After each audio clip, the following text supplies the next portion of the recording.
A George Clooney's Monuments Men opens in theaters. The movie tells the story of World War II soldiers charged with protecting precious works of art captured or damaged by the Nazis. Here's something I bet you didn't know.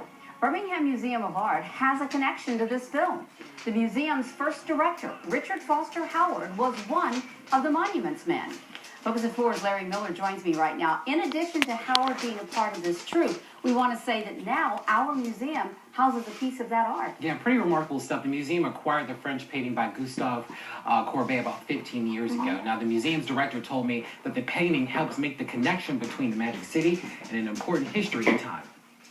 This was one of the paintings that was rescued, returned to its owner, and ultimately put up for sale, and the museum was able to buy it from a dealer. Gustave Courbet's 1876 painting, Source of a Mountain Stream, is one of many works of art, monuments, and treasures rescued from the Nazis during World War II. Not only do we have an opportunity to look at one of Courbet's very important works by, as I said, by such an important artist that's available to everybody here in our community, but it makes that link of what these truly valiant, noble individuals saved. Those gallant men to whom Gail Andrews refers are Monuments Men. The soldiers were curators, museum directors, and art historians charged with protecting and finding works of art captured by Hitler's army. He and his troops had been gathering works of art from across Europe.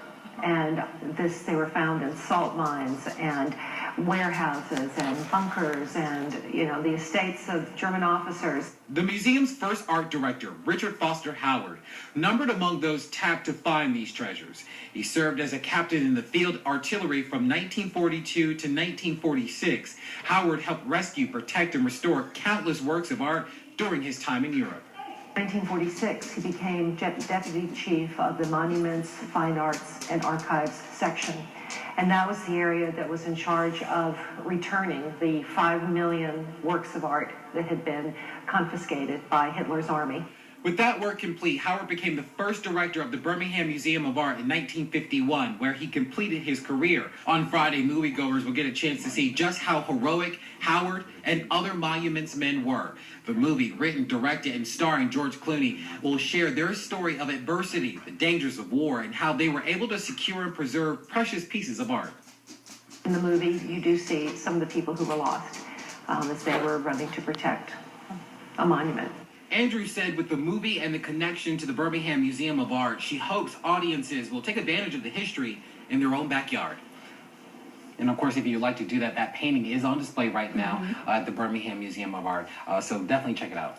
And it's really fascinating. These men willing to put their lives on the line to protect those monuments. Well, because they realize that with art, it's so much more than just a painting or a statue. Yeah. That it's about history. It's about culture. It's about educating people about where they come from. So definitely something they wanted to protect and preserve. And what a wonderful connection. Yeah. Can't wait to see the movie Remarkable and stuff. Go to the museum. Thank you so much. No problem. We'll be back in just a moment. One evening.